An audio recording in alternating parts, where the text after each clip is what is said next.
Iván Ordóñez es director del posgrado AGTES, que es Tecnología de la Información Aplicadas al Agro de UCEMA. ¿Qué tal, Ordóñez? La Nata, ¿cómo va? Buen día. Jorge, ¿cómo andas? Tanto tiempo. Bien, viejo. Contame, ¿cómo está la situación? Mira, déjame ampliar un poco lo del pronóstico. Por segunda semana consecutiva, la franja céntrica del país es el punto más cálido del planeta Tierra. Wow. O sea, no hay otra parte del planeta Tierra donde en este momento haya más calor que en Argentina. Perdón, ¿estás incluyendo África y todo?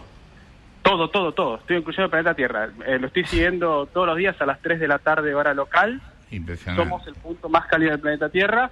Ayer quedamos palo y palo con Guinea-Bissau, me preguntabas por África, los dos con 40 grados, a las afueras de Rosario, digamos. Así que acá lo que se está acentuando es un fenómeno de evapotranspiración, que es el agua realmente disponible para la planta una vez que la planta transpira por el calor. Las plantas transpiran y secretan humedad, digamos, ¿no? Entonces, a la sequía que hay, que por ahí hay unas mínimas lluvias pronosticadas para el martes que viene, se le agrega esta ola de calor que va a cumplir 3 semanas la semana que viene, porque continúa, y obviamente es lo que acentúa los pronósticos a la baja de la cosecha, ¿no? Vos pensás que en octubre del año pasado, con la estimación de siembra, se estima cuánta soja va a haber de producción, como si fuera un año normal, o un año normal con un poco de seca. Se estimaron más de 50 millones de toneladas. Y hoy las bolsas hablan de 29 millones, la de Buenos Aires, y 27 la de Rosario, como citabas recién, pero las estimaciones de los privados, de los grandes compradores de granos, están por abajo de las 25. Esto es... Yo estoy con seguridad que no sufrimos una sequía así, que aparte incluyó los cereales de invierno, el trigo, la cebada, seguro desde la vuelta de la democracia, y según una estación meteorológica del INTA que está en Pergamino, que tiene registro desde 1913, nunca llovió tan poco desde 1913. Pasa que tampoco la agricultura era tan popular, ¿me explico? Claro. Iván, Cecilia Bufflet te saluda, ¿cómo estás? ¿Cómo estás, Cecilia? Vos conocés mucho todo el entramado del sector agrícola. ¿Nos contás más? Nosotros por ahí hablamos acá todos los días de cuántos dólares le van a faltar al Banco Central y demás. ¿Nos contás cómo impacta, cómo derrama esto en el interior del país y en la actividad económica? Bueno, a mí me gustaría que todos nos teletransportáramos a las tareas cotidianas del productor, que primero tiene que pactar un arrendamiento y después sentarse a negociar con el distribuidor de insumos el financiamiento de los insumos de la campaña, que incluyen el gasoil, que incluyen las semillas, los agroquímicos, el fertilizante, y eso se pacta para ser pagado con lo que se cosecha. Sí. Y es una financiación que muchas veces se usa la tarjeta campo de algún banco, o se usa el acuerdo de palabra, porque yo soy cliente de un distribuidor de insumos que a su vez tiene un acopio, entonces tiene algo del grano que yo guardé la campaña anterior, sabe dónde estoy, sabe cuál es más o menos mi track record productivo, y en base a eso me adelanta el dinero. La masa de dinero que invierten los productores de la pampa húmeda, acá solamente hablamos de la pampa húmeda, todos los años hablamos de más de 15.000 millones de dólares. Y todo eso está entrando en un estrés fenomenal, porque la sequía se reparte de manera heterogénea, digamos. No es que a todos les pasa lo mismo, ¿no? A todos les cayó en un 50%. De hecho, la zona núcleo del país, que es lo que está, pongámosle, a 250 kilómetros de Rosario, digamos, es la parte que peor le está pasando, donde la producción cayó más de un 70%.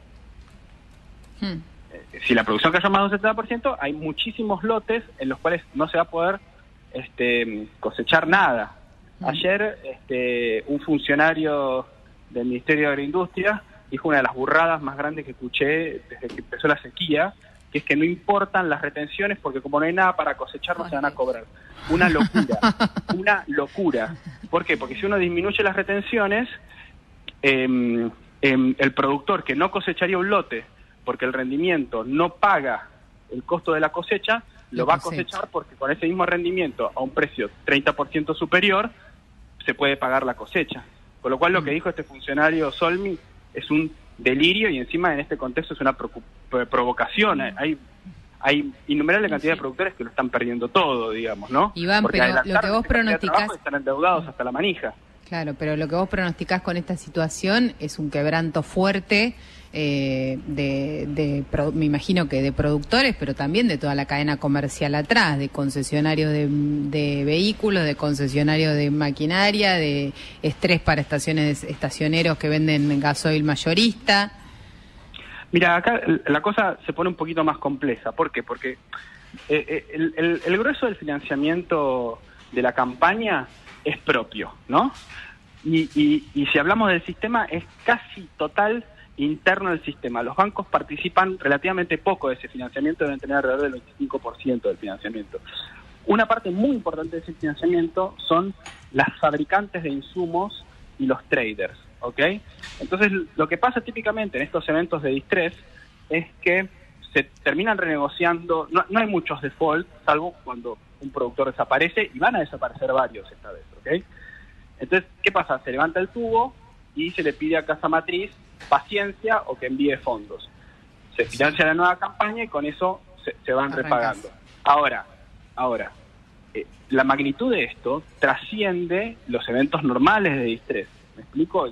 Y ahí es donde se va a poner el sistema a prueba, y aparte del sistema financiero argentino está todo encepado. O sea, ingresar dólares, ingresar financiamiento, no solamente es complicado desde lo burocrático, sino que es riesgoso desde lo financiero. Entonces, la verdad es que es preocupante.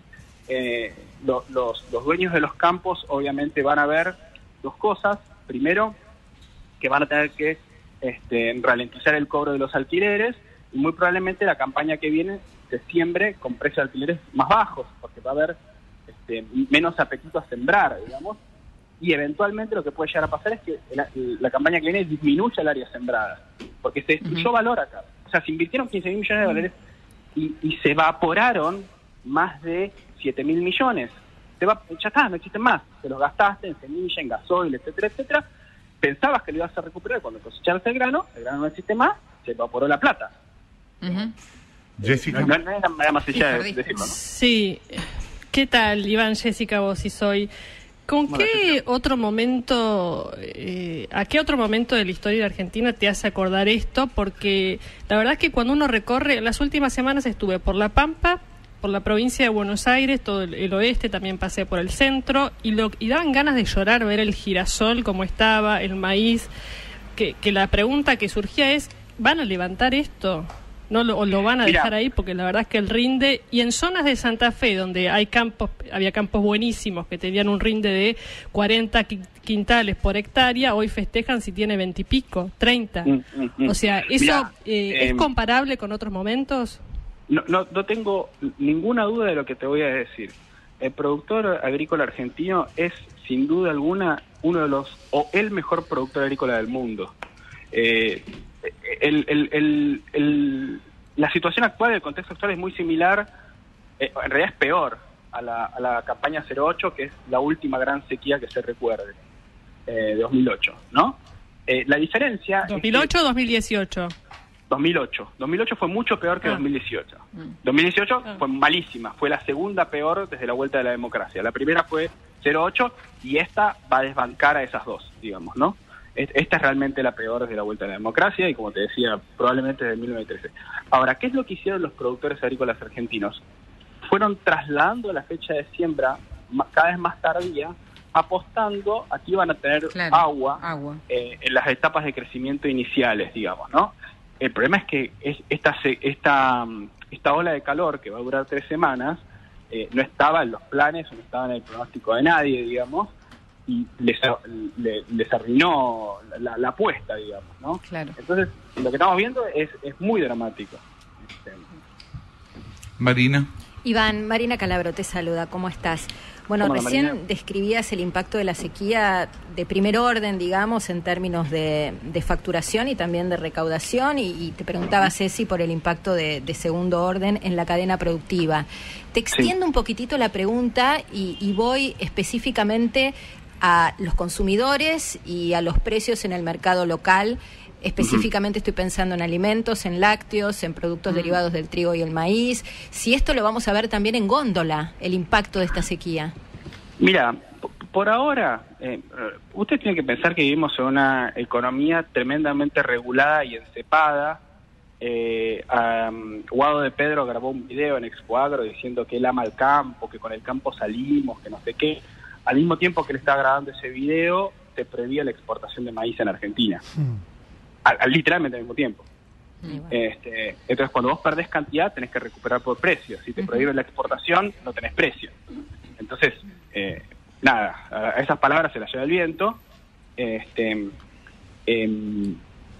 Cuando vos tenés una economía encepada y ultra regulada, estos problemas no se terminan traduciendo en los precios. Y más o menos, para que ustedes tengan una idea, se consumen alrededor de entre 14 y 18 millones de toneladas de maíz en Argentina, ¿de acuerdo? Sí. Sobre todo en la industria láctea y los polleros, por sobre todas las cosas.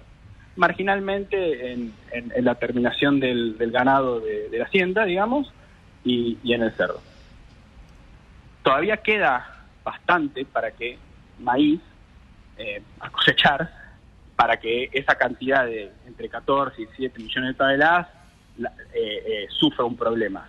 Yo no creo que no haya maíz para abastecer al consumo interno, digamos, ¿no? Me parece, eso sería una catástrofe, ¿no? Claro, ¿y en el precio de la carne pensás que puede impactar? El precio de la carne, creo que lo charlamos hace un tiempito. El precio de la carne, lo que está pasando ahora es que empezamos el gobierno de Alberto Fernández con prohibición de exportaciones, ¿de acuerdo? Eso empujó un poquito la liquidación de la hacienda y tenemos actualmente prohibidos 7 cortes. No se pueden exportar 7 cortes vacunos y después unas categorías animales. Digamos. La legislación es un quilombo, ni yo la entiendo a veces. Entonces, el precio estuvo un poco deprimido. Además, la pandemia deprimió un poco el precio, la cuarentena en realidad deprimió un poco el precio. Y lo que fue pasando con la sequía es que, como es antieconómico y a veces hasta se te muere en el campo la hacienda, el productor sobreliquidó, más o menos en un 8% más, claro. Un y 9, eso tiró 8. para abajo. Y eso tiró para abajo el precio en el mostrador. Ahora, ¿qué pasa? Ahora está habiendo un poquito de escasez. Claro. Entonces, el precio que llegó, pónganle que en abril del 22 estaba a $1.40 blue el kilo vivo, y en diciembre, enero, llegó a 80 centavos de dólar el kilo vivo. Y ahora está en 1.20. Entonces, se está repuntando el precio, y obviamente, ustedes piensen que la carne vacuna es el 5% del ponderador del IPC. De todo el IPC, el 5% es la carne vacuna. Y la carne, los sustitutos y todo, o sea, toda la proteína animal son el 10%. Cuando la carne empieza a aumentar, que va a aumentar mucho más, está rezagada del índice general casi 30 y pico de puntos, Entonces, o 40, si no me equivoco. Entonces, el salto que tiene que pegar para quedar igualada al resto de los bienes es muy grande, y también va a empujar al pollo en mayor medida, que se consume en partes iguales. Los argentinos consumimos 40 y pico de kilos de carne de pollo per cápita y 50 de carne vacuna, 48. Que aparte a la sazón es el piso histórico. Nunca se consumió menos carne que ahora, a pesar de que nunca estuvo más barata respecto a los otros bienes. ¿Eso qué nos quiere decir? Que los argentinos empobrecimos. Claro. Sí, claro. Gracias, Iván, por la... Perdón. Sí, perdón, Jorge. No. Decí lo que vas a decir. Eso quiere decir que los argentinos empobrecimos. Y me quiero despedir con esto, si querés. Empobrecimos por la forma en la que le hicimos salir de la crisis del 2001, destruyendo el sistema financiero, poniendo retenciones en las economías rurales. Hemos ido matando a los motores de crecimiento del país. Entonces, escuchar a personajes horribles, como el Vasco de Mendiguren, que es el protagonista de la destrucción del sistema financiero argentino, que muy paradójicamente fue presidente del BICE, una cosa que solo puede pasar acá. Decir que va a haber hay una ayuda de 28.000 millones de pesos para los productores. Es mentira, no es una ayuda, son créditos. El Vasco de Mendiburo por ahí no lo sabe, pero los créditos hay que devolverlos en general. Él no está acostumbrado a eso. Después lo otro que es importante es que ayudan a una parte del sistema, que son los fabricantes de maquinaria agrícola. Y son 200 cosechadoras, 28.000 millones de pesos, 200 cosechadoras. Y yo estoy hablando de un capital de trabajo de 15.000 millones de dólares que estuvo en riesgo. Entonces, es muy difícil crecer con una economía tan cerrada al mundo. Nosotros pagamos por los bienes mucho más de lo que cuesta porque somos cerrados. Entonces compramos los insumos caros, se arman cotos de caza sobre determinados productos, como las computadoras ahora, que subieron el precio del arancel de importación. Entonces, la vida se está volviendo cada vez más cara y obviamente cuando le pones 15 o 20 puntos más de PDI al gasto público, hay que financiarlo de alguna manera, aumenta la presión impositiva, la inflación te nubla el horizonte de inversión. Por eso somos más pobres. Porque no comerciamos, porque invertimos poco, entonces la productividad del trabajo es baja, entonces los salarios son bajos. Gracias, viejo, por la comunicación. Un abrazo. Iván Ordóñez, quien hablaba, economista, director del posgrado AGTECH, Tecnologías de la Información Aplicada al Agro, de UCEMA.